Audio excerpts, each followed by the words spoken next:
ዛሬ ለመስራት የተዘጋጀሁት እንደዚህ ለየት ያለ ጤናማ የሆነ የቲማቲም ሾርባ አሰራር ነው። አሰራሩ በጣም ቀላል ነው። ትወዱታላችሁ። አብራችሁን ቆዩ። መልካም ቆይታ ይሆንላችሁ። ሰላም ቤተሰብ እንዴት ናችሁ? ሁሉ ሰላም፣ እግዚአብሔር ይመስገን። እኔ ደህና ነኝ። ዛሬ ደግሞ በሚገርም በሚጣፍጥ ለየት ባለ በቲማቲም ሾርባ መጥቻለሁ። የሚያስፈልጉኝ ግብአት በእንዲህ አቅርቤያለሁ። 1 ኪሎ ቲማቲም፣ ዘይት፣ ኩኪንግ ክሬም፣ ቀይ ሽንኩርትና ነጭ ሽንኩርት፣ እዚህ ጋር ቅመሞቹ ፓፕሪካ፣ ድንብላል የተፈጨ፣ ዝንጅብል፣ ጨው፣ ቆንዶ በርበሬ፣ ሮዝሜሪ ወይም የስጋ መጥበሻ፣ ትንሽ ቀረፋ እንዲሁም ደግሞ ኦርጋኖ እጠቀማለሁ። ኦርጋኖ ከሌላችሁ ደግሞ ጦስኝ ከሌላችሁ ደግሞ ቤዚል ወይም ሪሃን የሚባለው ይሄ የመሶብላ ቅጠል ዝርያ እሱን መጠቀም ትችላላችሁ ማለት ነው። እያንዳንዱ መጠኑ ያው እናንተ እንደሚበቃችሁ አድርጋችሁ መጠቀም ትችላላችሁ። እኔ 3 ራስ ሽንኩርት እንዲሁም ደግሞ 2 ራስ ነጭ ሽንኩርት እጠቀማለሁ። ቅመሞቹ ደግሞ ግማሽ የሻይ ማንኪያና ቀሪው ደግሞ ትንሽዬ ነው ቀረፋ የተጠቀምኩት። ሩብ የሻይ ማንኪያ ደግሞ የተፈጨ የስጋ ቅመም፣ ሌላው ሁሉ ግማሽ ነው የተጠቀምኩት ማለት ነው።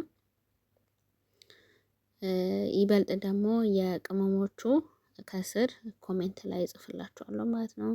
እዛ በእንደዚህ አደባልቀን ሁሉንም አንድ ላይ እናደባልቅና ኦቨን ውስጥ ነው የምንከተው ማለት ነው። እናንተ ይሄኛው ቲማቲም ብቻ አይደለም መጠቀም ያለባችሁ፣ ትልቁም ቲማቲም 4 ቦታ ሰንጠቅ አድርጋችሁ መጠቀም ትችላላችሁ ማለት ነው።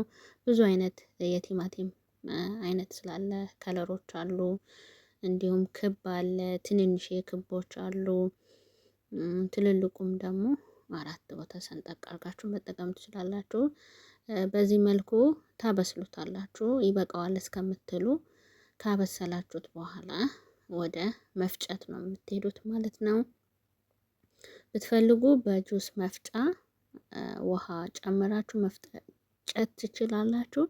ብትፈልጉ እንደዚህ ድስታችሁ ላይ ወይም ሌላ ነገር ላይ አድርጋችሁ በእጅ መፍጫ እንደዚህ መፍጨት ትችላላችሁ። እንደሚመቻችሁ እንደሚቀልላችሁ አድርጋችሁ ስራችሁን አቅልላችሁ መስራት ትችላላችሁ። እኔ ይቀልልኛል ብዬ ባሰብኩት መንገድ እንደዚህ ሰርቻለሁ። ያው የጁስ መፍጫ ሲሆን ትኩስ ነገር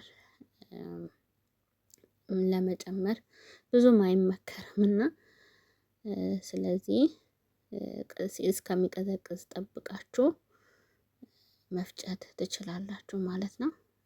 ይሄኛው ግን የፈለገ ትኩስ ቢሆን እሳትም ላይ እንኳን ሆኖ መፍጨት ስለምትችሉ ማለት ነው።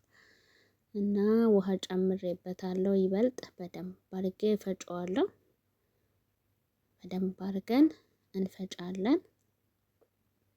ውሃ እናንተ መመጠን ትችላላችሁ። 2 ሊትርም ውሃ ይሁን 1 ሊትር ከግማሽም ይሁን እናንተ መጠናችሁ መጨመር ትችላላችሁ፣ ውፍረቱን እያያችሁ ማለት ነው። እና በዚህ መልኩ ፈጭቻለሁ። አሁን አጥልየዋለሁ በወንፊት።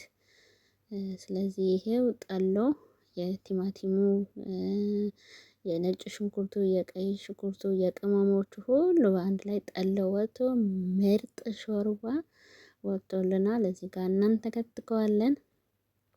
አንደኛ በስሏል፣ ብዙ እሳት አያስፈልገውም፣ ግን ትንሽ ወፈር እንዲልልን እናንተከትከዋለን። እዚህ ጋር በስተመጨረሻ እሳቱን ልናጠፋ ስንል እንደዚህ በዚህ ኩባያ ግማሹን ኩኪንግ ክሬም እንጨምራለን ማለት ነው። እና ይህንን ይመስላል። በጣም የሚያምር የሚጣፍጥ። ጨውን መመጠን ትችላላችሁ። እዚህ ጋር ጣዕሙን ለማስተካከል ከፈለጋችሁ 1 የሾርባ ማንኪያ አቼቶ መጨመር ትችላላችሁ ማለት ነው። ጨውንም እንትን ብላችሁ ከፈለጋችሁ ወይ ደግሞ አንድ የሾርባ ማንኪያ ስኳር መጨመር ትችላላችሁ። ያው ቲማቲሞቹ ምናልባት አንዳንዴ ትንሽ ጎምዘዝ ካደረገ በስኳር እና በአቼቶ ማስተካከል ትችላላችሁ ማለት ነው። እንደዚህ ከዛ በኋላ ደግሞ ወይ ሚንት ወይ ደግሞ ፐርስሊ ወይ ደግሞ የድንብላል ቅጠል ወይ ደግሞ የምንስቡላ ቅጠል ሪሃን የሚባለው እንደዚህ ከላይ አሳምራችሁ ይሄንን ቶስት ሰርቼዋለሁ። ቪዲዮ ስላለ የተለቀቀ እሱን መመልከት ትችላላችሁ። በዚህ መልኩ የሚጣፍጥ ሾርባ ከቶስት ጋር አሰራሩን ሰርተን አቅርበናል። ይህንን ይመስላል። ውድ ቤተሰቦቼ ይህንን ቪዲዮ ከወደዳችሁት ሼር ላይክ አድርጉልኝ። ሀሳብ አስተያየታችሁ ጻፉልኝ። በሌላ ቪዲዮ እስከምንገናኝ መልካም ቆይታ። ባይ ባይ።